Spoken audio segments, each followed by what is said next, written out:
মাননীয় বিরোধী দলীয় নেতা বেগম খালেদা জিয়া, ফেনী 1। মাননীয় বিরোধী দলীয় নেতাকে তার বক্তব্য রাখার আহ্বান জানাচ্ছি।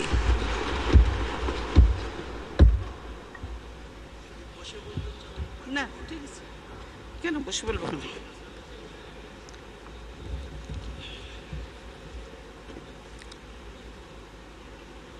বিসমিল্লাহির রহমানির রহিম। মাননীয় স্পিকার, আপনাকে ধন্যবাদ। নবম জাতীয় সংসদের সর্বশেষ বাজেট সেশন এটি। জাতীয় জীবনের এক ক্লান্তিকালে বর্তমান অধিবেশনটি চলছে। এই অধিবেশনেই নতুন স্পিকার হিসেবে আপনি দায়িত্ব নিয়েছেন, আপনাকে অভিনন্দন।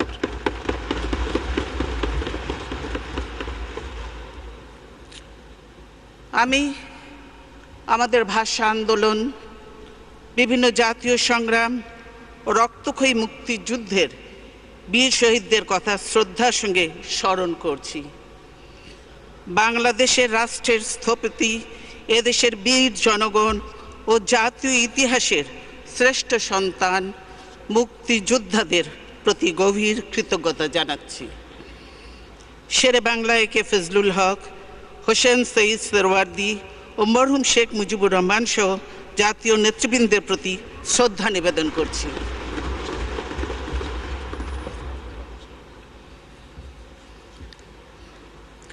আমাদের জাতিসত্তার বিকাশ ও জাতীয় জাগরণের ক্ষেত্রে ইতিহাসের বিভিন্ন অধ্যায়ে তাঁরা গৌরবময় অবদান রেখেছেন। আমরা কাউকে খাটো করে দেখতে চাই না, সকলকে তার প্রাপ্য সম্মান দিতে চাই। প্রত্যেকের সাফল্য ও ব্যর্থতা মূল্যায়নের ভার ছেড়ে দিতে চাই ইতিহাসের ওপর।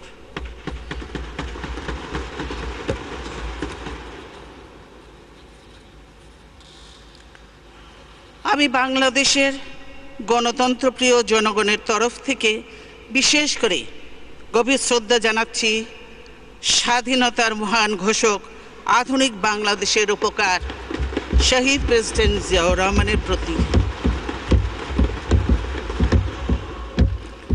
তিনি এদেশে বহুদলীয় গণতন্ত্র প্রবর্তন করেছিলেন, যে গণতন্ত্র ছিল আমাদের মহান স্বাধীনতা যুদ্ধের এক পরম লক্ষ্য। একদলীয় বাকশাল শাসন চালু করে সে গণতন্ত্রকে করা হয়েছিল হত্যা। জনগণের মৌলিক অধিকার, বাক ব্যক্তি, সংবাদ মাধ্যম ও বিচার বিভাগের স্বাধীনতা কেড়ে নেওয়া হয়েছিল। বহুদলীয় গণতন্ত্র ফিরিয়ে আনার কারণেই আজ সংসদে আমরা বিরোধী দল হিসেবে কথা বলার সুযোগ পাচ্ছি। আমি অভিনন্দন জানাই বাংলাদেশের জনগণকে। তারা দীর্ঘ সংগ্রাম করে গণতন্ত্র ফিরিয়ে এনে 1991 সালে আমাদেরকে নির্বাচিত করেছিলেন, দেশ পরিচালনার দায়িত্ব দিয়েছিলেন। আমরা দেশে সংসদীয় সরকার পদ্ধতি প্রবর্তনের সুযোগ পেয়েছিলাম, যার কারণে জাতীয় সংসদ হয়ে উঠেছিল জনগণের আশা আকাঙ্ক্ষার প্রতীক। মাননীয় স্পিকার, আমাদের দেশে বিভিন্ন প্রতিকূলতা ও বাধা বিঘ্ন সত্ত্বেও সংসদীয় রীতিনীতি অনুশীলনের একটি ঐতিহ্য গড়ে উঠেছে। এই ঐতিহ্য স্থাপনে যে সকল দক্ষ ও অভিজ্ঞ পার্লামেন্টারিয়ান ভূমিকা রেখেছেন, আমি তাদের প্রতি শ্রদ্ধা জানাই। জাতীয় সংসদে আমরা সরকারি দল এবং বিরোধী দল হিসেবে অতীতে ভূমিকা পালন করেছি। গভীর দুঃখের সঙ্গে বলতে হয়, এবারের মতো পরিবেশ আগে কখনো সৃষ্টি হয়নি। সংসদ মেঠো বক্তৃতার জায়গা নয়, কিন্তু এবার গোড়া থেকেই এই সংসদে যে ভঙ্গি ও ভাষা ব্যবহার শুরু হয়েছে, তা আমাদের জন্য চরম লজ্জার বিষয়। সরকারি দলের দায়িত্বশীল সদস্যরা, মন্ত্রীবর্গ, এমনকি সংসদ নেতা পর্যন্ত বিরোধী দল ও আমাদের জাতীয় নেতৃবৃন্দ সম্পর্কে কুরুচিপূর্ণ ভাষায় যেসব নোংরা ইঙ্গিত করে আসছেন, তাতে রুচিশীল মানুষ মর্মাহত। শহীদ প্রেসিডেন্ট জিয়াউর রহমানের, আমার পরিবারের সদস্যদের এবং বিরোধী দলের নেতাদের সম্পর্কে যেসব উক্তি করা হয়েছে তা শোনারও অযোগ্য। এ ধরনের বক্তব্য শুনে আমরা অভ্যস্ত নই। এসব কুৎসিত বক্তব্যের জবাব দেওয়া আমার রুচিবোধ ও পারিবারিক শিক্ষার বিরোধী। সে কারণেই আমরা এবারের এই সংসদ কার্যক্রমে অংশ নিতে বিব্রত ও লজ্জাবোধ করি।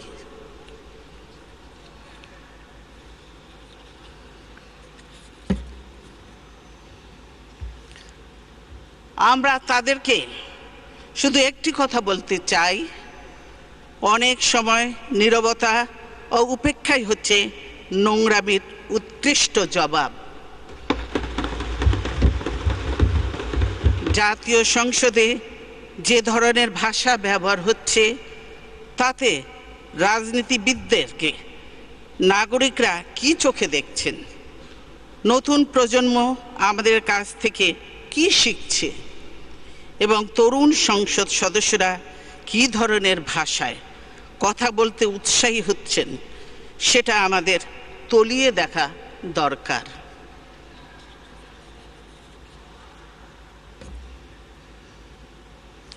আমরা যদি গণতন্ত্রকে টিকিয়ে রাখতে চাই, সংসদীয় রীতিনীতি অক্ষুণ্ণ রাখতে চাই, তাহলে এই সংসদের পরিবেশ এতটা কুলসিত কেন হলো?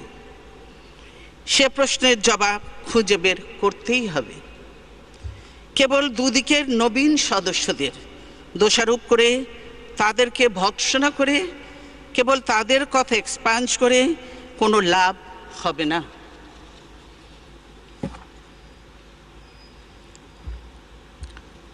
সম্মানিত স্পিকার, নবম জাতীয় সংসদের গঠন পর্বে সংসদ নেতা অঙ্গীকার করেছিলেন, বিরোধী দলকে সংখ্যা শক্তি দিয়ে বিবেচনা করা হবে না।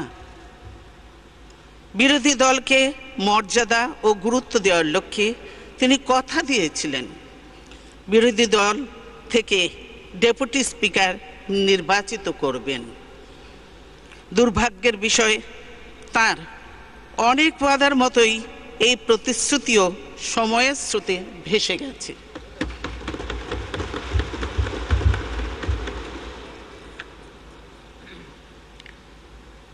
জাতীয় সংসদের ভেতরে এবং বাইরে বিরোধী দলের সঙ্গে গত 4.5 বছরে কি আচরণ করা হয়েছে তা এদেশের ইতিহাসের এক কালো অধ্যায় হয়ে থাকবে। এসব কারণে বিগত বাজেট অধিবেশনগুলোতে আমরা অংশগ্রহণ না করলেও জনগণের প্রতি দায়িত্ববোধ থেকে আমরা প্রতিবারই সংসদের বাইরে আমাদের বাজেট ভাবনা উপস্থাপন করেছি, যা মিডিয়া ও সুধী মহলে সমাদৃত হয়েছে। জাতীয় অর্থনীতি সম্পর্কে দেশবাসী আমাদের অবস্থান জানতে পেরেছে। আচ্ছা, আমি তো চশমাটা দিইনি।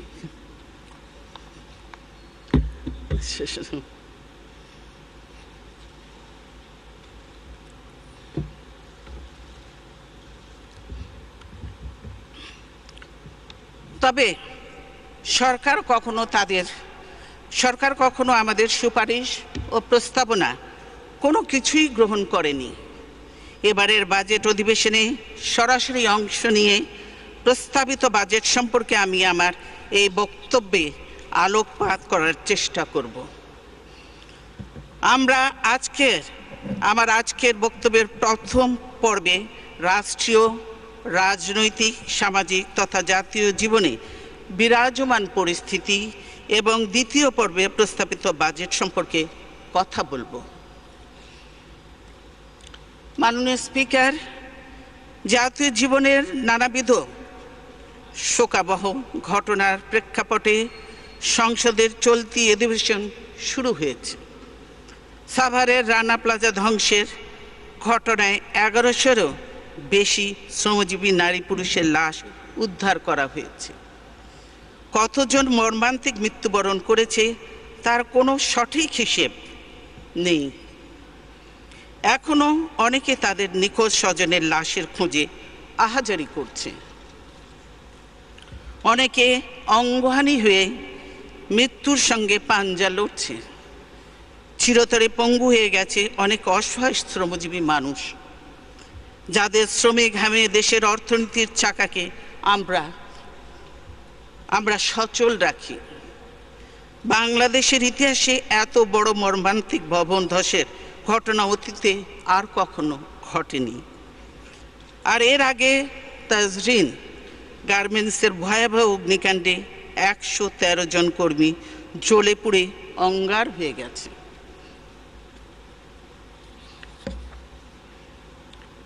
যারা শোচনীয়ভাবে প্রাণ হারিয়েছে, আমি তাদের আত্মার মাগফিরাত কামনা করছি। শোক সন্তপ্ত পরিবারের সদস্যদের প্রতি গভীর সমবেদনা জানাচ্ছি। যারা আহত হয়েছেন, বিকলাঙ্গ হয়েছেন, তাদের দ্রুত আরোগ্য কামনা করি। বিধ্বস্ত রানা প্লাজা থেকে শ্রমিকদের উদ্ধার করতে গিয়ে 2 জন নাগরিক জীবন দিয়েছেন। তাদের স্মৃতির প্রতি গভীর শ্রদ্ধা জানাচ্ছি।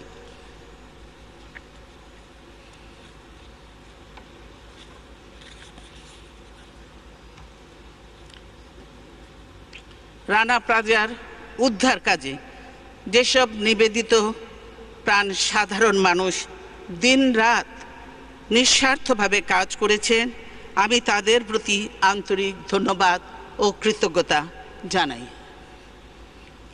সামরিক বাহিনী, ফায়ার সার্ভিস সহ রাষ্ট্রীয় প্রতিষ্ঠানের যেসব কর্মী উদ্ধার তৎপরতায় অক্লান্ত পরিশ্রম করেছেন, তাদেরকেও জানাই আন্তরিক মোবারকবাদ। এনাম মেডিকেল কলেজ, হাসপাতাল সহ যেসব প্রতিষ্ঠান পঙ্গু ও আহতদের চিকিৎসা সেবা দিয়েছে, তাদের জন্য রইল আমাদের অকৃত্রিম কৃতজ্ঞতাবোধ।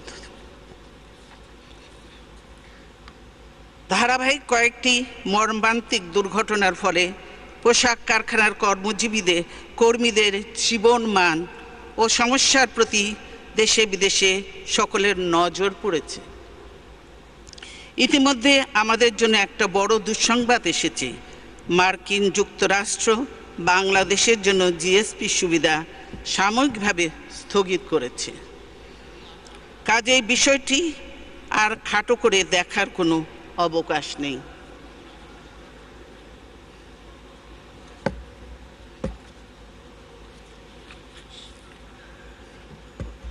এখন সর্বোচ্চ গুরুত্ব দিয়ে এই সমস্যার নিরসন করতে হবে। নিশ্চিত করতে হবে শ্রমজীবী মানুষের ন্যায্য মজুরি, কর্মপরিবেশ ও নিরাপত্তা।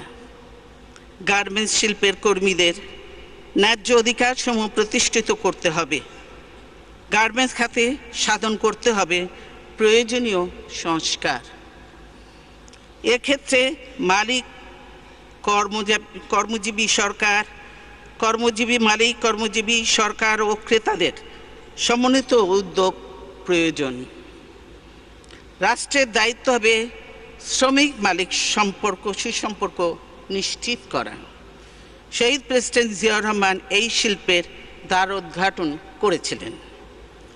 এই শিল্পের বিকাশে আমরা সাধ্য অনুযায়ী ভূমিকা রেখেছি। বিকাশমান এই শিল্প যখন কর্মসংস্থান ও বৈদেশিক মুদ্রা অর্জনের মাধ্যমে জাতীয় অর্থনীতিতে বিরাট অবদান রাখছে,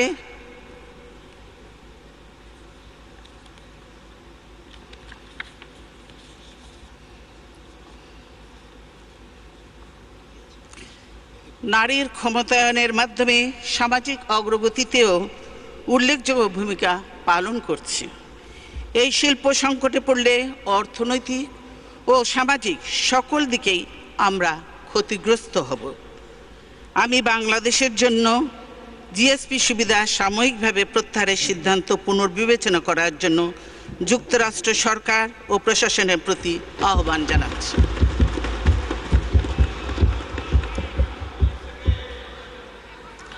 সেই সঙ্গে ইউরোপিয়ান ইউনিয়ন ভুক্ত বিভিন্ন দেশ, জাপান, কানাডা, বিভিন্ন বন্ধুরাষ্ট্রের প্রতি আমার আবেদন থাকবে, তারা যেন যুক্তরাষ্ট্রের এই সিদ্ধান্ত অনুসরণ না করেন। কারণ যে শ্রমজীবী মানুষের স্বার্থ রক্ষার নামে এই কঠোর সিদ্ধান্ত, তা প্রকৃতপক্ষে তাদেরকেই ক্ষতিগ্রস্ত করবে।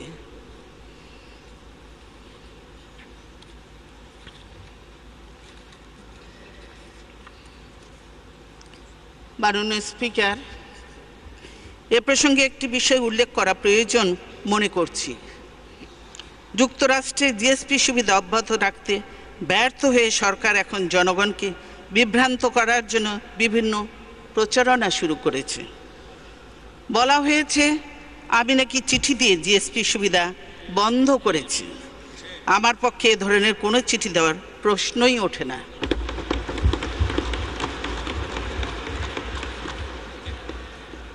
এটা আমার চিঠি নয়। আমরা দেখাতে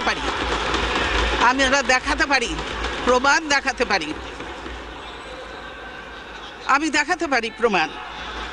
কেউ বিদেশি একটি পত্রিকার, শোনেন, কেউ বিদেশি একটি পত্রিকায় আমার নামে প্রচারিত একটি লেখার কথা বলেছে। আমি এমন কোনো লেখা পাইনি, এমন কোনো লেখা পাঠাইনি, বরং যুক্তরাষ্ট্রের নেতৃবৃন্দের সঙ্গে আমার যতবার দেখা হয়েছে ততবারই আমি জিএসপি সুবিধা বহাল রাখা এবং বাংলাদেশের তৈরি পোশাককে এই সুবিধার আওতায় আনার সুপারিশ করেছি।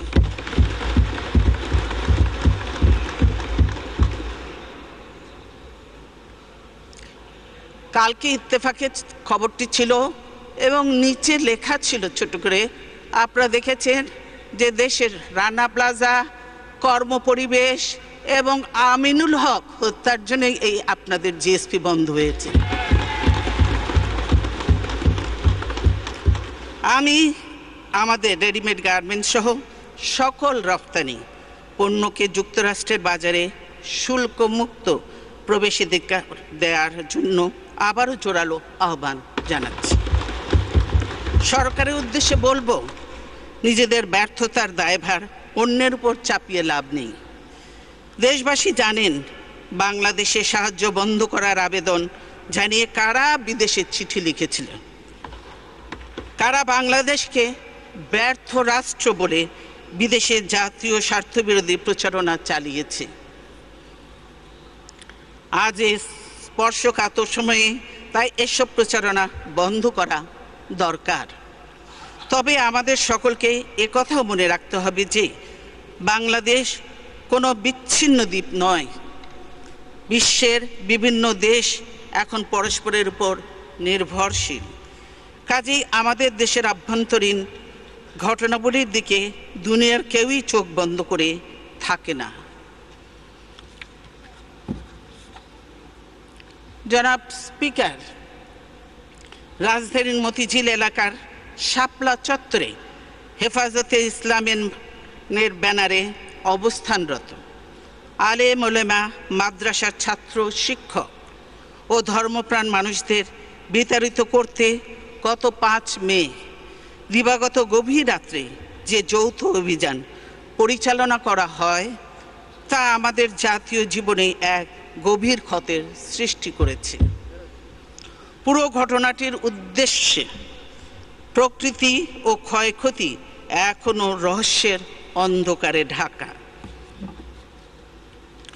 সরকারের পক্ষ থেকে এ পর্যন্ত যা কিছু বলা হয়েছে তাতে সন্দেহ, অবিশ্বাস দূর হওয়ার বদলে তা আরও ঘনীভূত হয়েছে।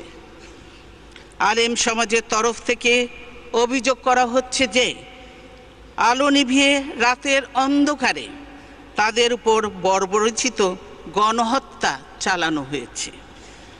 তারা অভিযানের যে বিবরণ দিচ্ছেন ও হতাহতের যে সংখ্যা উল্লেখ করছেন তাতে শিউরে উঠতে হয়।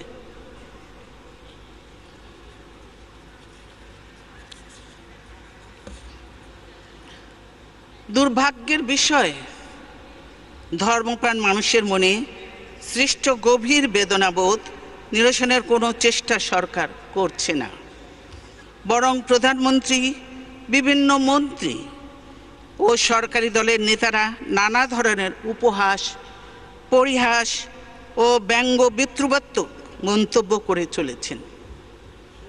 এর পরিণাম কখনো শুভ হতে পারে না। আমরা দেখেছি কিছুদিন আগে বিভিন্ন ব্লগ ও ওয়েবসাইটে এদেশের সংখ্যাগরিষ্ঠ মানুষের ধর্মপবিত্র ইসলাম, আল্লাহ ও মহানবী হজরত মুহাম্মদ সাল্লাল্লাহু আলাইহি সাল্লাম সম্পর্কে এক শ্রেণীর বিপদগামী লোক কুরুচিপূর্ণ কুৎসা রটনা করে। এতে মানুষের ধর্মীয় অনুভূতি আহত হয়। পৃথিবীর কোনো দেশেই এ ধরনের হীন কার্যকলাপ বরদাস্ত করা হয় না। উচ্চ আদালত থেকে এর বিরুদ্ধে কার্যকর ব্যবস্থা নেওয়ার জন্য নির্দেশ দেওয়া হয়। দুঃখের বিষয়, সরকার এ ব্যাপারে কিছুই করেনি। এই ধর্মদ্রোহী ব্লগারদের কেউ কেউ শাহবাগের মঞ্চে নেতৃত্ব দিতে থাকে। সমাবেশের প্রতি সরকারের আনুকূল্য, সার্বিক সহযোগিতা ধর্মপ্রাণ মানুষের মধ্যে ক্ষোভের সঞ্চার করে। তাদের মধ্যে এই ধারণা সৃষ্টি হয় যে সরকার ধর্মদ্রোহী ব্লগারদের পক্ষ নিয়েছে। সরকারের সমর্থন ও আশকারাতেই এই ধর্মদ্রোহীরা মানুষের ধর্মীয় অনুভূতিকে আহত করার সুযোগ পাচ্ছে। এই পটভূমিতেই আলেম সম্প্রদায় ও কওমি মাদ্রাসার শিক্ষক ছাত্রদের সমন্বয়ে গঠিত হেফাজতে ইসলাম নামের অরাজনৈতিক সংগঠনটি শান্তিপূর্ণভাবে প্রতিবাদ জানাতে শুরু করে। এই সংগঠনটির নেতাদের সঙ্গে আমরা সরকারের মন্ত্রী ও নেতাদের বিভিন্ন সময়ে বৈঠক, দেন দরবার ও আলোচনা করতে দেখেছি। 6 এপ্রিল হেফাজতে ইসলামের ঢাকা অভিমুখী লং মার্চ ও শাপলা চত্বরে সমাবেশ কর্মসূচি শান্তিপূর্ণভাবে পালনের জন্য স্বরাষ্ট্রমন্ত্রী তাদেরকে অভিনন্দন জানায়। তিনি তাদের 13 দফা দাবিও বিবেচনার আশ্বাস দিয়েছিলেন। 5 মে হেফাজতে ইসলামের কর্মসূচির দুদিন আগে 3 মে সন্ধ্যায় প্রধানমন্ত্রী কেবল এই সংগঠনের বিষয়েই এক সংবাদ সম্মেলন করেন। তিনি বলেন, হেফাজতের 13 দফা দাবির অনেকগুলো বাস্তবায়ন করা আছে। বাকি দাবিগুলোর মধ্যে যেগুলো যৌক্তিক সেগুলো নিয়েও আলোচনা হবে। এরপর হঠাৎ করে কি ঘটল তা আজও রহস্যই হয়ে আছে। হেফাজত অনেক আগেই 5 মে ঢাকা অবরোধের কর্মসূচি ঘোষণা করেছিল। 5 তারিখ সেই কর্মসূচি পালনের পর তারা সরকারের অনুমতি নিয়ে ঢাকায় সমাবেশ করতে আসে। এই আসার পথেই নগরীর কয়েকটি পয়েন্টে তারা সরকারি দলের লোকদের বাধার মুখে পড়ে। সরকার সমর্থক সন্ত্রাসী ও আইন শৃঙ্খলা বাহিনীর যৌথ হামলায় অনেকেই হতাহত হয়। সরকারি সূত্রে শাপলা চত্বরের বাইরে মোট 11 জন নিহত হওয়ার কথা স্বীকার করা হয়েছে। সরকারি দলের এই ক্যাডারদের আগে থেকেই কেন জড়ো করে রাখা হয়েছিল তার জবাব পাওয়া যায়নি। শাপলা চত্বরে হেফাজতের মূল সমাবেশ শান্তিপূর্ণ হলেও গুলিস্তান, বায়তুল মোকাররম, বিজয়নগর এলাকায় সংঘর্ষ ও নাশকতামূলক তৎপরতা চলে। সেখানে পবিত্র কোরআন শরীফ সহ বিভিন্ন ধর্মীয় গ্রন্থ পোড়ানো হয়, যানবাহনে আগুন দেয়া হয়, বিভিন্ন প্রতিষ্ঠানে ভাঙচুর ও লুটতরাজ করা হয়।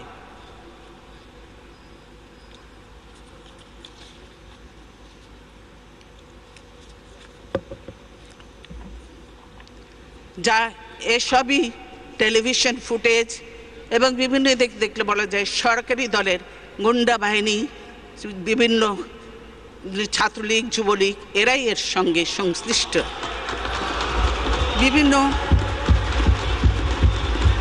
বিভিন্ন বেসরকারি টিভি চ্যানেলে, সরকারি টিভি চ্যানেলে সরাসরি সম্প্রচারিত ভিডিও ফুটেজ আওয়ামী লীগের বিভিন্ন সহযোগী সংগঠনের পদবি বেশ কয়েকজনকে এসব সন্ত্রাসী তৎপরতায় নেতৃত্ব দিতে দেখা যায়। আপনারাও দেখেছেন। উদ্ধত আগ্নেয়াস্ত্র হাতে তাদের হামলার চিত্র বিভিন্ন জাতীয় দৈনিকেও প্রকাশিত হয়েছে। অথচ 5 মে বিকেলে আওয়ামী লীগের সাধারণ সম্পাদক ও মন্ত্রী সৈয়দ আশরাফ এক সংবাদ সম্মেলনে ওই সন্ত্রাসী তৎপরতার জন্য হেফাজতে ইসলামকেই দায়ী করেন। তিনি তাদেরকে রাজাকার আল বদরদের নতুন প্রজন্ম বলে উল্লেখ করে অবিলম্বে ঢাকা ছাড়ার নির্দেশ দেন।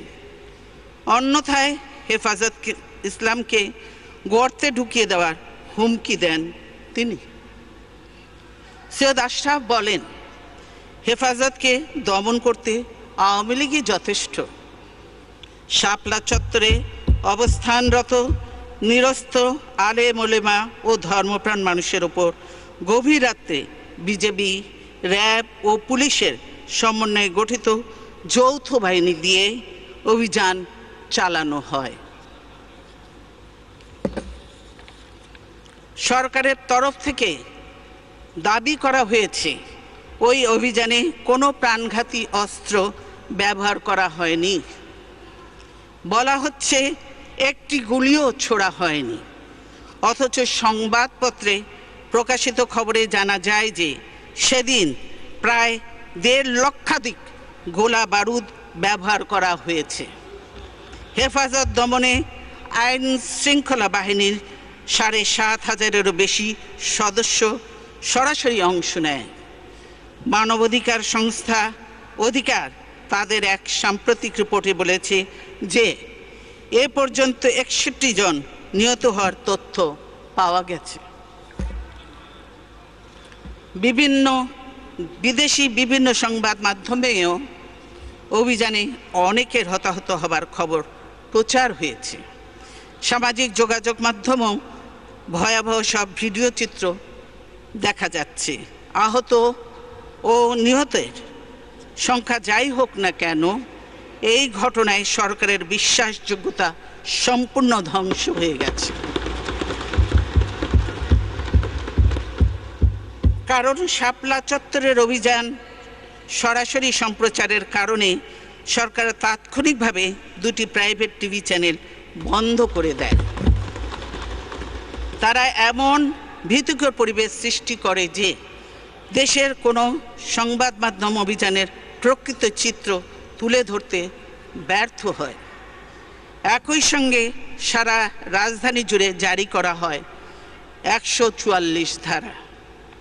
শাপলা চত্বরের অভিযানের পর অনেকেই এখনো ফিরে যায়নি, অনেক নিখোঁজ রয়েছেন। মসজিদ মাদ্রাসাগুলোতে ভীতিকর পরিবেশ বিরাজ করছে। নাম সব আপনাদের কাছেই আছে। এই ঘটনায় আমাদের জাতীয় জীবনে যে বিরল ফাটল সৃষ্টি হয়েছে, কার্যকর পদক্ষেপের মাধ্যমে তার নিরসন ঘটাতে না পারলে জাতীয় ঐক্য ও সংহতি মারাত্মকভাবে ক্ষতিগ্রস্ত হবে। অথচ দুঃখের বিষয়, দেশের বিভিন্ন এলাকায় এখনও আলেম ওলেমা ও মাদ্রাসা ছাত্র শিক্ষকদের বিরুদ্ধে নানা ধরনের মামলা দিয়ে অহেতুক হয়রানি করা হচ্ছে। আমরা এই অপরিণামদর্শিতারও আশু অবসান চাই। সংঘাত ও বল প্রয়োগ নয়, বরং আলোচনার মাধ্যমে সমাজের বিরাজমান দ্বন্দ্ব ও দাবি নিরসনের জন্য বারবার আন্তর্জাতিক মহল থেকে সরকারের প্রতি আহ্বান জানানো হচ্ছে। সরকার তাতে সাড়া না দিয়ে বিরোধিতার জবাব দিচ্ছে রক্তক্ষয়ী পথে, হত্যা ও নির্যাতনের মাধ্যমে। শাপলা চত্বর অভিযানের পর সুষ্ঠু, নিরপেক্ষ ও স্বাধীন তদন্তের জন্য দেশি বিদেশি মহল থেকে দাবি ওঠা সত্ত্বেও সরকার তা মানছে না। এই হঠকারিতার পথ পরিহারের জন্য আমি আহ্বান জানাই। মাননীয় স্পিকার, একের পর এক দুর্ঘটনা ও দুর্যোগের ফলে জাতি যখন আড়ষ্ট ও বিমূঢ়, তখন দুই একটি সুসংবাদ স্বস্তি ও আনন্দ বয়ে আনে। শান্তিতে নোবেল বিজয়ী বাংলাদেশের সন্তান ডক্টর মোহাম্মদ ইউনূস সম্প্রতি যুক্তরাষ্ট্রের সর্বোচ্চ রাষ্ট্রীয় সম্মাননা ইউএস কংগ্রেশনাল অ্যাওয়ার্ড এ ভূষিত হয়েছেন। এই জন্য জাতি হিসাবে আমরা গর্বিত। ডক্টর ইউনূসকেও জানাই আন্তরিক অভিনন্দন। তবে স্বদেশে তিনি যেভাবে নিগ্রহের শিকার হচ্ছেন তা সত্যিই দুঃখজনক। তার মেধা, শ্রমে ঘামে প্রতিষ্ঠিত গ্রামীণ ব্যাংকও আজ হুমকির মুখে। সরকার নিয়োজিত কমিশন নোবেল বিজয়ী প্রতিষ্ঠান গ্রামীণ ব্যাংককে ভেঙে 19 টুকরো করার সুপারিশ করেছে। আমরা এতে স্তম্ভিত। এ ধরনের সিদ্ধান্ত গ্রামীণ ব্যাংককে ধ্বংস করে ফেলবে। ক্ষুদ্র ঋণের মাধ্যমে নারীর ক্ষমতায়নে এই ব্যাংক গুরুত্বপূর্ণ ভূমিকা পালন করে চলেছে। সেই প্রতিষ্ঠান ধ্বংসের উদ্দেশ্যে প্রতিশোধমূলক চক্রান্ত বন্ধের জন্য আমি সরকারের প্রতি আহ্বান জানাচ্ছি। আমরা এর তীব্র বিরোধিতা করছি। দেশের মানুষ এ ধরনের হীন কার্যকলাপ মেনে নেবে না।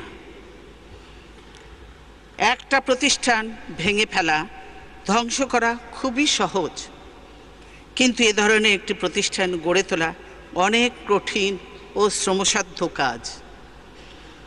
গ্রামীণ ব্যাংকের ওপর রাষ্ট্রীয় কর্তৃত্ব আরোপের অপচেষ্টা চলছে। আমরা এরও তীব্র বিরোধিতা করি। রাষ্ট্রায়ত্ত ব্যাংকগুলো লুটপাট করে সরকার যে অবস্থা করেছে, তারা কি গ্রামীণ ব্যাংকেও সেই অবস্থায় নিয়ে যেতে চায়? আমরা ডক্টর ইউনূসের সমর্থনে এবং গ্রামীণ ব্যাংকের পক্ষে আমাদের দৃঢ় অবস্থানের কথা ব্যক্ত করছি। জাতির জন্য যারা সম্মান বয়ে আনেন, সেই কৃতি সন্তানেরা যেন দেশেও মর্যাদা পান, তা আমাদের নিশ্চিত করতে হবে। না হলে দেশ মেধাশূন্য হয়ে পড়বে।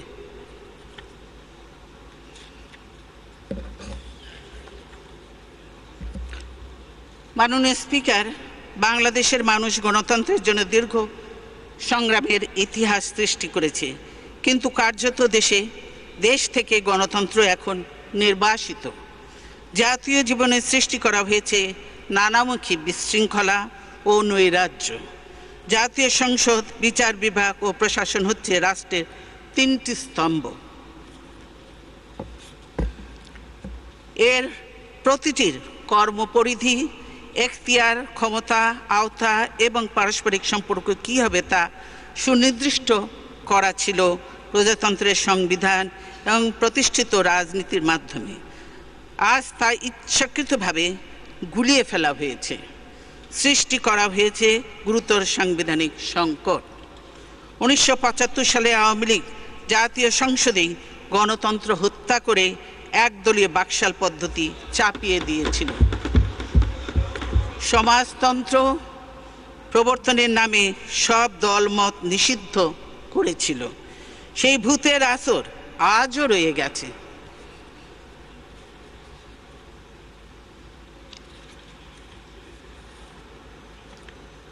আওয়ামী লীগ আজও ভিন্ন মত সহ্য করতে পারে না, বিরোধী দলকে মেনে নিতে পারে না। তাই বিরোধীদের নিয়মতান্ত্রিক ও শান্তিপূর্ণ কর্মসূচিতে দলীয় ক্যাডার ও আইন শৃঙ্খলা বাহিনীর মাধ্যমে বাধা দেওয়ার পুরনো অভ্যাস তারা ছাড়তে পারেনি। কিছুদিন আগে স্বরাষ্ট্রমন্ত্রীর মৌখিক নির্দেশে রাজধানীর ঢাকায় সভা সমাবেশ নিষিদ্ধ করা হয়। সংবিধানে বর্ণিত সভা সমাবেশ ও মত প্রকাশের মৌলিক অধিকার অস্বীকার করে অলিখিত জরুরি অবস্থা জারি করা হয়। মানববন্ধনের মতো শান্তিপূর্ণ কর্মসূচিও নিষিদ্ধ ঘোষণা করা হয়। শুধু তাই নয়, বিএনপি বাংলাদেশের বৃহত্তম রাজনৈতিক দল, বিএনপির লিফলেট, পোস্টার ছাপা ও বিতরণের কাজে পর্যন্ত পুলিশ দিয়ে বাধা দেওয়া হয়েছে। ছাপাখানায় অভিযান চালিয়ে আমাদের প্রচারপত্র জব্দ করা হয়েছে। এটাই কি গণতন্ত্রের নমুনা? মাননীয় স্পিকার, আপনি নিশ্চয়ই অবগত আছেন, গত 11ই মার্চ আমাদের কেন্দ্রীয় কার্যালয়ের সামনে সমাবেশ চলাকালে আচমকা বোমা ফাটিয়ে সভাটি পণ্ড করে দেয়া হয়। মঞ্চে উপবিষ্ট নেতৃবৃন্দের উপর নির্বিচারে গুলি চালানো হয়। আমাদের কয়েকজন সিনিয়র নেতাসহ অনেকে গুরুতর আহত হয়। বিএনপির স্থায়ী কমিটির সদস্য নজরুল ইসলাম খানের শরীর গুলিতে ক্ষত বিক্ষত হয়। বিদেশে জটিল অপারেশন করে মাথা থেকে গুলির স্প্লিন্টার বের করতে হয়েছে। তার দেহে এখনো বেশ কিছু স্প্লিন্টার রয়ে গেছে। পুলিশের গুলি বর্ষণের পর দলের নেতাকর্মীরা নয়াপল্টনের কেন্দ্রীয় কার্যালয়ে আশ্রয় নিলে পুলিশ অফিসের ভিতরে ঢুকে তাদের উপর হামলা চালায়। এতে বহু নেতাকর্মী আহত হন। পুলিশ সেদিন আমাদের কার্যালয় থেকে 154 জন নেতাকর্মীকে গ্রেফতার করে। পুলিশের গ্রেফতারি অভিযান থেকে আমাদের পার্টির ভারপ্রাপ্ত মহাসচিব মির্জা ফখরুল ইসলাম আলমগীরও রেহাই পাননি। তারা বিএনপি অফিসের কম্পিউটার, মূল্যবান দলিলপত্র তছনছ করে এবং টাকা পয়সা সহ রেকর্ডপত্র ছিনিয়ে নিয়ে যায়। বিএনপির কার্যালয়ের বিভিন্ন রুমের দরজা পুলিশ কিভাবে শাবল দিয়ে ভেঙে নেতাকর্মীদের আটক করেছে সে দৃশ্য টেলিভিশনের পর্দায় দেশবাসী দেখেছেন। একটি প্রধান রাজনৈতিক দলের প্রধান কার্যালয়ে এই ধ্বংসলীলা চালানোর চিত্র এদেশের ইতিহাসে এক চরম বর্বরতার নজির হয়ে থাকবে। পুলিশ এখানেই ক্ষান্ত হয়নি। সকলকে বের করে দিয়ে পুলিশ আমাদের কার্যালয়ে ককটেল রেখে মিডিয়া ডেকে ককটেল উদ্ধারের নাটক করে। তারপর আমাদের নেতাকর্মীদের বিরুদ্ধে বানোয়াট মিথ্যা মামলা দায়ের করা হয়। পুলিশকে এভাবে রাজনৈতিক নিপীড়নের হাতিয়ার করলে রাজনৈতিক নেতাকর্মীদের বিরুদ্ধে এভাবে মিথ্যা মামলা দায়েরে উৎসাহিত করলে দেশ পুলিশি রাষ্ট্রে পরিণত হয়। এতে গণতন্ত্রই হুমকির মুখে পড়ে। আমাদের দলের ভারপ্রাপ্ত মহাসচিবের বিরুদ্ধে সিটি কর্পোরেশনের ময়লার গাড়ি পোড়ানো ও সচিবালয়ে বোমা হামলা চালাবার মতো হাস্যকর অভিযোগ এনে মামলা করা হয়েছে। এসব মামলায় তাকে বারবার গ্রেফতার করা হচ্ছে। বিরোধী দলের অন্যান্য গুরুত্বপূর্ণ নেতা একইভাবে মিথ্যা মামলা ও হেনস্থার শিকার হচ্ছেন। দিনের পর দিন তাদেরকে কারাগারে আটক রাখা হচ্ছে। সারা দেশে আমাদের 4 লাখেরও বেশি নেতাকর্মীর বিরুদ্ধে হয়রানিমূলক মিথ্যে মামলা রুজু করা হয়েছে। কারাগারগুলোতে ধারণ ক্ষমতার কয়েক গুণ বেশি বন্দীকে ঠাসাঠাসি করে রাখা হয়েছে। এর বিপরীত চিত্রও দেশবাসী দেখতে পাচ্ছে। সরকারি দলের নেতাদের বিরুদ্ধে দায়ের করা অতীতের মামলাগুলো তুলে নেওয়া হচ্ছে, প্রকাশ্যে খুন, সন্ত্রাস, চাঁদাবাজি, লুটপাটের মতো গুরুতর অপরাধ করেও সরকারি দলের লোকদের বিরুদ্ধে মামলা হচ্ছে না, তাদের গ্রেফতার করতে পুলিশ সাহস পাচ্ছে না। উপরন্তু সরকারি দলের ফাঁসির দণ্ডপ্রাপ্ত আসামিকে পর্যন্ত ক্ষমা করে জেল থেকে ছেড়ে দেওয়া হচ্ছে, নামকরা সন্ত্রাসী, খুনি, দাগীদেরও জেল থেকে মুক্তি দেয়া হচ্ছে। অর্থাৎ বাংলাদেশের আইন এখন আর স্বাভাবিক গতিতে চলতে পারছে না। সরকারের ইচ্ছায় আইনের দু ধরনের প্রয়োগ হচ্ছে, সরকারি দলের জন্য একরকম এবং বিরোধী দল ও সাধারণ মানুষের জন্য অন্যরকম। বিচারের ক্ষেত্রেও একই কথা প্রযোজ্য। দেশ থেকে সুশাসন আজ সম্পূর্ণভাবে নির্বাসিত হয়েছে। মাননীয় স্পিকার, জনগণকে নিয়ে যখন আমরা রাজপথে শান্তিপূর্ণ মিছিল করি, আওয়ামী লীগ তখন দলীয় সশস্ত্র ক্যাডার লেলিয়ে দেয় এবং পুলিশ, র্যাব, দাঙ্গা পুলিশ ও বিজিবি জলকামান, টিয়ার গ্যাস, বোমা ও সাউন্ড গ্রেনেড ব্যবহার করে। তারা বৃষ্টির মতো গুলিবর্ষণ করে আমাদের গণতান্ত্রিক আন্দোলনকে স্তব্ধ করতে চায়। আন্তর্জাতিক সংবাদ মাধ্যমেও আমাদের উপর এসব নগ্ন হামলার খবর বহুলভাবে প্রচারিত হয়েছে। কয়েক মাস আগে পুলিশের গুলিতে 2 শতাধিক মানুষ নিহত হয়েছে। সরকারি দলের সশস্ত্র সন্ত্রাসীরা আইন শৃঙ্খলা বাহিনীর ছত্রছায়ায় বিরোধী দলীয় অসংখ্য ঘর বাড়িতে অগ্নিসংযোগ করেছে, বাড়িঘর, দোকানপাট লুটপাট করেছে।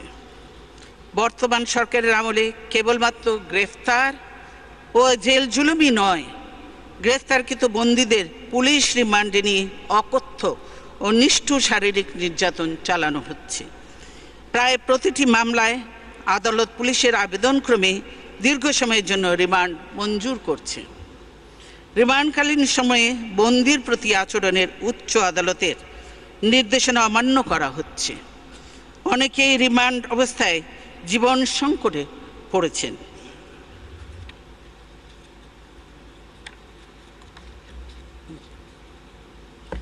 রিমান্ডে নিয়ে শারীরিক নির্যাতন চালিয়ে মিথ্যা জবানবন্দি দিতে বাধ্য করা এখন নিয়মিত ঘটনায় পরিণত হয়েছে। কথিত জবানবন্দি ও তদন্তে প্রাপ্ত তথ্যের নামে আইন শৃঙ্খলা বাহিনীর সদস্যদের দিয়ে বিরোধী দলের বিরুদ্ধে ভিত্তিহীন নানা অপপ্রচার চালানো হচ্ছে।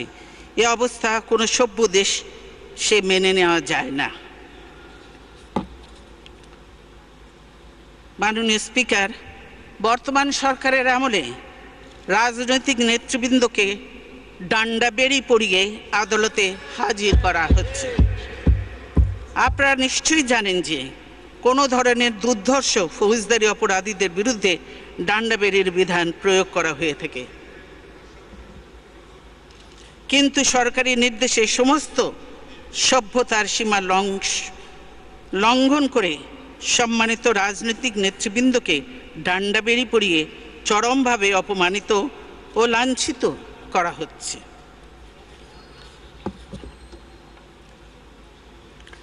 আমাদের সকলের মনে রাখা উচিত, ক্ষমতা কারোর জন্য চিরস্থায়ী নয়। ক্ষমতার ফেরে কেউ যেন এভাবে নিগৃহীত না হয়, সেদিকে আমাদের সবার যত্নবান হতে হবে। জনাব স্পিকার, আওয়ামী লীগ নেতৃত্বাধীন মহাজোট সরকারের আমলে বাংলাদেশের মানবাধিকার পরিস্থিতির চরম অবনতি ঘটেছে।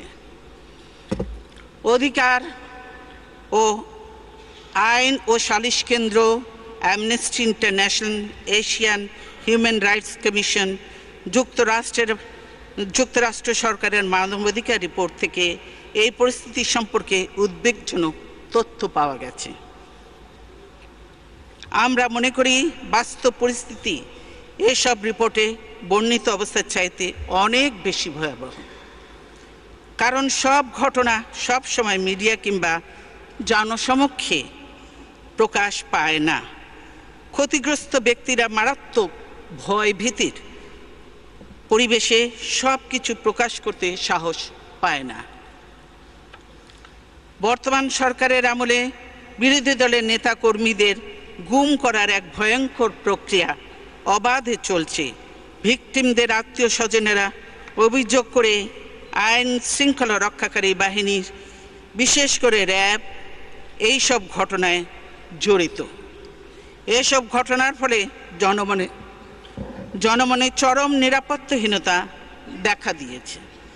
2012 সালের 17 এপ্রিল বিএনপির সাংগঠনিক সম্পাদক ইলিয়াস আলী ও তার গাড়ি চালককে মহাখালী থেকে তুলে নিয়ে যাওয়া হয়। 3 এপ্রিল সিলেট ছাত্রদল নেতা ইফতেখার আহমেদ, দিনার এবং জুনায়েদকে একইভাবে ঢাকা থেকে অপহরণ করা হয়। 4 এপ্রিল সন্ধ্যায় শ্রমিক নেতা আমিনুল আশুলিয়া থেকে নিখোঁজ হয়। পরদিন টাঙ্গাইল ময়মনসিংহ সড়কের পাশে তার মৃতদেহ উদ্ধার করা হয়। তার দুটো হাঁটুই ভেঙে দেওয়া হয়েছিল। তার ডান হাঁটুর নিচে গর্ত করে ফেলা হয়, দাঁত ও নখ উপড়ে ফেলা হয়। বিভিন্ন জাতীয় আন্তর্জাতিক সংস্থা বিষয়টি নিয়ে গভীর উদ্বেগ প্রকাশ করেছে। এর আগেও সাবেক ওয়ার্ড কমিশনার বিএনপি নেতা চৌধুরী আলমকে গুম করা হয়। অধিকারের তথ্য অনুযায়ী গত 4.5 বছরে দেশে 87 জন গুমের শিকার হয়েছে। প্রকৃত সংখ্যা আরও অনেক বেশি। এসব গুমের ঘটনা 72-75 সালে আওয়ামী বাকশালী শাসনের সময় রক্ষী বাহিনী ও পুলিশের স্পেশাল টিমের হাতে হাজার হাজার দেশপ্রেমিক যুবক ও রাজনৈতিক কর্মীর হত্যার কথাই মনে করিয়ে দেয়। বর্তমান সরকারের আমলে বিচার বহির্ভূত হত্যাকাণ্ড অব্যাহত গতিতে চলছে। সংবাদপত্রের রিপোর্ট অনুযায়ী গত কয়েক বছরে কয়েকশো মানুষ বিচার বহির্ভূত হত্যাকাণ্ডের শিকার হয়েছেন। মাননীয় স্পিকার, আপনার নিশ্চয়ই স্মরণ আছে 1912 সালের 9 ডিসেম্বর বিরোধী দলের হরতালের দিন হরতাল প্রতিহত করার নামে শাসক দলের অঙ্গ সংগঠন ছাত্রলীগের ক্যাডাররা নির্মমভাবে চাপাতি দিয়ে কুপিয়ে বিশ্বজিৎ নামে একজন তরুণ কর্মজীবীকে হত্যা করে। ইলেকট্রনিক মিডিয়ার ভিডিও 2012 ইলেকট্রনিক মিডিয়ার ভিডিও ফুটেজেও দেখা যায় বিশ্বজিতের উপর হামলার সময় পুলিশ নীরব দর্শকের ভূমিকা পালন করে।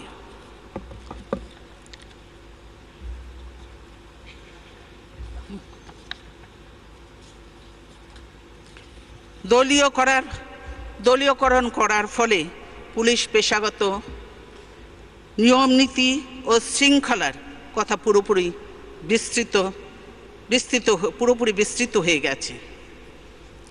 আমরা গুরুতর বিভিন্ন অপরাধ দমনে র্যাব গঠন করেছিলাম। বিরোধী দল দমনের কাজে নিষ্ঠুরভাবে অপব্যবহার করে সেই বাহিনীর সুনাম ও মর্যাদা নষ্ট করে ফেলা হয়েছে। বর্তমান সরকারের আমলে বাংলাদেশে গ্রেফতার বাণিজ্য নামে একটি বিষয়ের ব্যাপক প্রসার ঘটেছে।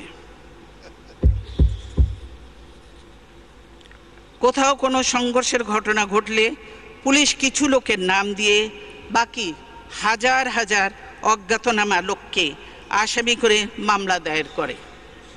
এরপর গ্রেফতারের ভয় দেখিয়ে বিভিন্ন লোকের কাছ থেকে বিপুল অঙ্কের অর্থ আদায় করা হচ্ছে। এটা এখন ওপেন সিক্রেট। এই গ্রেফতার বাণিজ্য বন্ধ করতে হবে। নিরপরাধ কোনো মানুষ যাতে অহেতুক হয়রানির শিকার না হয় এবং পুলিশ বাহিনীর সততা শৃঙ্খলা যেন পুরোপুরি ভেঙে না পড়ে, তার জন্য এটা বন্ধ করতে হবে। আমি কথা বলেছি যে এই কারণে যে পুলিশ বাহিনীর কতিপয় সদস্যদের মধ্যে নৈতিক স্খলন এখন গুরুতর এক অশনি সংকেতের পর্যায়ে পৌঁছেছে। সরকার পুলিশ বাহিনীকে যথেচ্ছভাবে বিরোধী দলের বিরুদ্ধে দমন পীড়নে ব্যবহার করে চলেছে।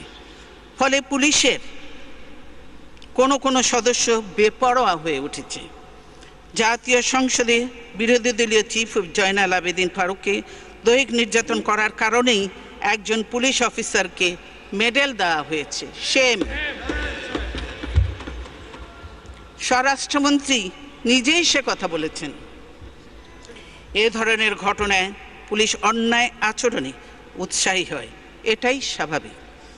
মাননীয় স্পিকার, বর্তমান সরকারের আমলে কোনো ধর্মের মানুষেরই জান মাল ও উপাসনালয়ের নিরাপত্তা নেই। 2012 সালের 29 সেপ্টেম্বর একটি উস্কানিমূলক ঘটনাকে কেন্দ্র করে রামু মুখিয়া ও টেকনাফে 70টি বৌদ্ধ মন্দির পোড়ানো ও লুটতরাজ করা হয়। এছাড়াও 27টি বৌদ্ধ বাড়ি সম্পূর্ণভাবে এবং 77টি বৌদ্ধ বাড়ি আংশিকভাবে পোড়ানো হয়। পুলিশ ও স্থানীয় প্রশাসন ঘটনা প্রতিরোধে কোনো উদ্যোগ গ্রহণ করেনি, যদিও পুরো ঘটনাটি তাদের চোখের সামনেই ঘটেছিল। 21শে মার্চ সাতক্ষীরায় ফতেপুর গ্রামে 60টি হিন্দু পরিবারের উপর হামলা চালানো হয়। তাদের বাসস্থান লুট করার পর সেগুলো জ্বালিয়ে দেওয়া হয়।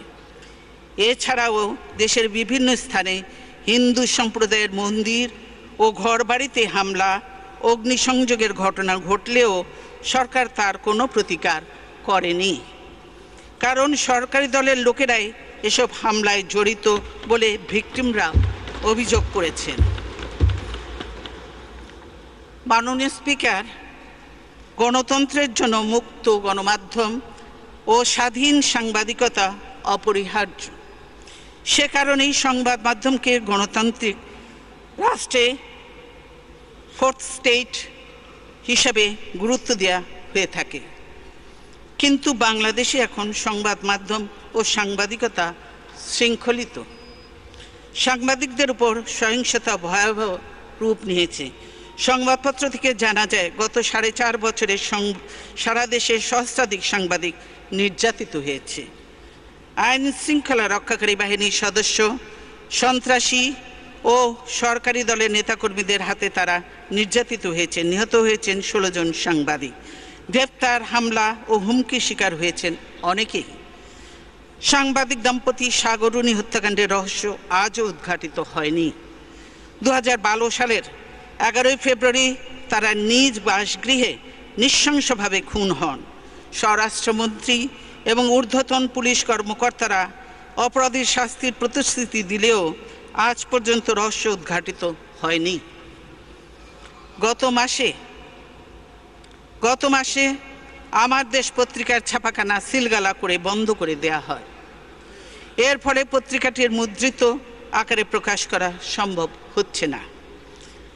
আমার দেশে কর্মরত সাংবাদিক কর্মচারীরা অনিশ্চিত জীবনযাপন করছে। আমার দেশ পত্রিকার সম্পাদক মাহমুদুর রহমানকেও গ্রেফতার করে রিমান্ডে নিয়ে নির্যাতন করা হয়েছে। সাহসী সম্পাদক মাহমুদুর রহমান সরকারের দমন পীড়ন ও দুর্নীতি অনিয়মের বিরুদ্ধে সোচ্চার ছিলেন বলেই তার উপর এই নির্যাতন। দৈনিক আমার দেশ পত্রিকা স্কাইপি কেলেঙ্কারি ফাঁস করে দিয়ে বিচারের নামে প্রহসনের চিত্র তুলে ধরার কারণেই পত্রিকাটি সরকারি রোষানলের শিকার হয়েছে। অথচ এই কেলেঙ্কারির দায় নিয়ে একজন বিচারক আইসিটি থেকে পদত্যাগ করতে বাধ্য হয়েছেন।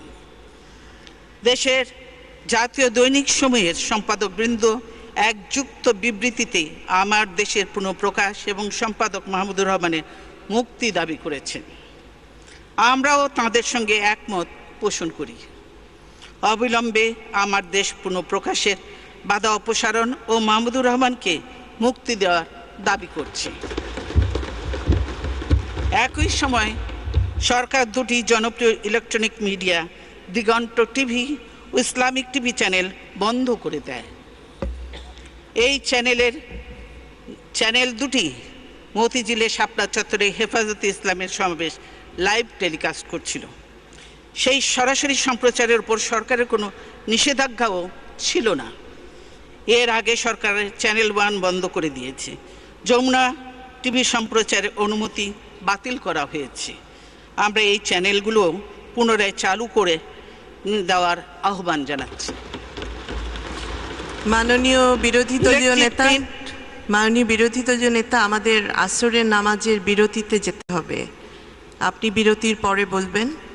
আমি তাহলে নামাজের পরে বলবো। ধন্যবাদ মাননীয় বিরোধী দলীয় নেতা।